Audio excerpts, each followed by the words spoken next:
चुनाव में स्पष्ट जीत दर्ज कर डोनाल्ड ट्रंप अमेरिका के 47वें राष्ट्रपति बनने जा रहे हैं। ट्रंप के दोबारा चुने जाने पर दुनिया भर में बात हो रही है कि उनकी विदेश नीति क्या होगी।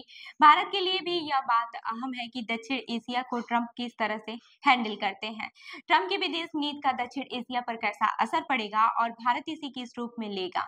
दक्षिण एशिया में भारत, पाकिस्तान, अफगानिस्तान, भूटान, नेपाल, श्रीलंका, बांग्लादेश और मालदीव आते हैं। विश्व बैंक का अनुमान है कि इस इलाके में 1.94 अरब लोग रहते हैं। दक्षिण एशिया में भारत एक तेजी से उभरती हुई अर्थव्यवस्था है, जो दुनिया की 5वीं बड़ी अर्थव्यवस्था बन चुका है। डोनाल्ड ट्रंप के चुनावी अभियान में दक्षिण एशिया का कोई जिक्र नजर नहीं आता है। उनके बयानों में अवैध प्रवासियों को रोकने की बात पर जोर दिया गया है। इसके अलावा अमेरिका में महंगाई को कम करना, उत्पादन से जुड़ी नौकरियों को देश से बाहर न जाने देना और चीन को काबू में रखने की बातें, यूक्रेन और गाजा में चल रही जंगों पर विराम लगाना भी उनके लक्ष्यों में है। ट्रंप का दूसरा कार्यकाल कितना अलग है, ये भी जान लेते हैं। राजीव डोगरा इटली, पाकिस्तान और ब्रिटेन में भारत के राजनयिक रहे हैं। डोगरा कहते हैं कि make America great again Trump का सबसे बड़ा नारा है और उनकी नीतियां इसी से प्रेरित हैं। इसके तहत अगर उन्हें किसी देश पर ट्रैफिक लगाने पड़े या फिर कोई अन्य कदम उठाने पड़े तो वह सोचेंगे नहीं। डोगरा कहते हैं कि ट्रंप ताकतवर देश और नेताओं की तरफ आकर्षित होते हैं। ट्रंप को उत्तर कोरिया के शासक किम जोंग उनमें से भी परहेज नहीं होता है। ट्रंप ने उत्तर कोरिया की तरफ भी दोस्ती का हाथ बढ़ाया था। ट्रंप के कार्यकाल में भारत के अमेरिका से रक्षा संबंध कई पड़ाव तक पहुंचे थे। उनमें से एक था क्वाड समूह को फिर से जिंदा करना। इस समूह में भारत के अलावा अमेरिका, ऑस्ट्रेलिया और जापान है। इस समूह को कई विशेषज्ञों ने चीन के खिलाफ एक मोर्चे के तौर पर देखा है। अब ये भी जान लेते हैं कि जिन मोर्चों पर भारत की असहजता बढ़ेगी। लेकिन ट्रंप के आने से भारत के मामले में इमिग्रेशन और व्यापार पर असहजता बढ़ सकती है। पिछले महीने ट्रंप ने ट्रैफिक की बात पर चीन, भारत और ब्राजील पर निशाना साधा था। ट्रंप भारतीय वस्तुओं पर ट्रैफिक बढ़ा सकते हैं। वह इस बात का हवाला देते रहे हैं कि भारत अमेरिका वस्तुओं पर ज्यादा ट्रैफिक लगा रहा है। Washington DC think tank Hudson institute में अपर्णा पांडे एक रिसर्च फेलो है। अपर्णा पांडे दक्षिण एशिया पर गहरी नजर रखती हैं। अपर्णा पांडे कहती हैं कि आपको याद होगा कि राष्ट्रपति ट्रंप ने अपने पहले कार्यकाल में भारत को लेकर जो जीएसपी थी उसे खत्म कर दिया था। इसके तहत कुछ भारतीय सामान अमेरिका के बगैर उत्पाद शुल्क के जाते थे। इसके अलावा ABH-1 वीजा पर भी ट्रंप की टेढ़ी नजर रही है। इसको सबसे ज्यादा फायदा भारतीयों को मिलता था। इसके अलावा कई ऐसी रिपोर्ट्स आ रही हैं जिनमें बताया जा रहा है कि बड़ी संख्या में भारतीय अवैध रूप से अमेरिका में घुसने की कोशिश करते रहे हैं।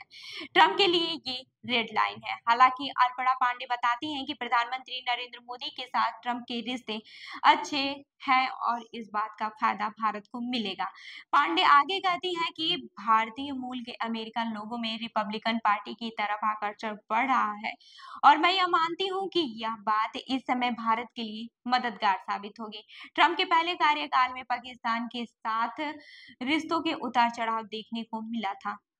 अब ये जान लेते हैं कि पाकिस्तान के साथ क्या बदलेगा। इस्लामाबाद स्थित जिन्ना इंस्टीट्यूट के निर्देशक सलमान जैदी बताते हैं कि पाकिस्तान में आज नतीजों को देखकर न तो राहत है और न ही हालात चिंताजनक है। जैसा कि हमने कई राष्ट्रपतियों के साथ देखा है कि सीमित राजनीतिक जुड़ाव में एक निरंतरता है। द्विपक्षीय संबंधों में कोई खास बदलाव नहीं आएगा, लेकिन उम्मीद जरूर है कि संबंध कुछ बदलेंगे। जैदी का मानना है कि अमेरिका का ध्यान अफगानिस्तान से हट चुका है। रजा रूमी न्यूयॉर्क में हंटर कॉलेज के लेक्चरर हैं और पाकिस्तानी मूल के हैं। बीबीसी से बात करते हुए उन्होंने बताया कि मेरे विचार से एक सहयोगी के रूप में भारत को लेकर अमेरिका में मुख्य दलों के बीच सहमति है।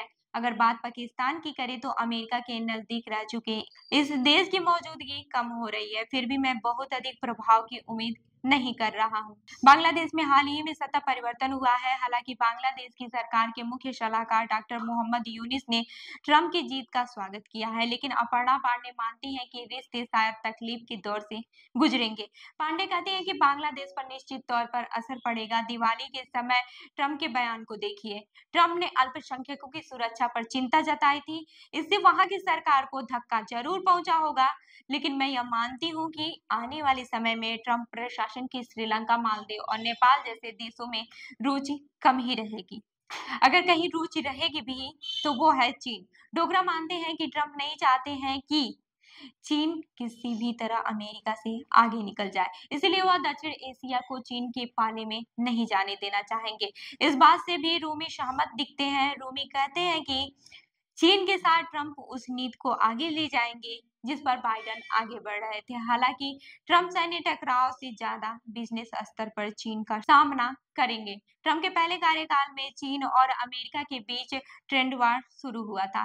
विशेषज्ञ दक्षिण एशिया के एक गुट के रूप में न देखकर अलग अलग देशों के तौर पर देख रहे हैं। जदी बताते हैं कि मैं मानता हूं कि अमेरिका दक्षिण एशिया के देशों के साथ 1-to-1 रिश्ते बनाए रखेगा। उनका व्यवहार पूरे दक्षिण एशिया के साथ एक जैसा नहीं होगा, क्योंकि यह क्षेत्र तो है, लेकिन इस क्षेत्र में सभी देश एक समान नहीं सोचते हैं या फिर समान नीति अपनाते हैं, ऐसा नहीं है।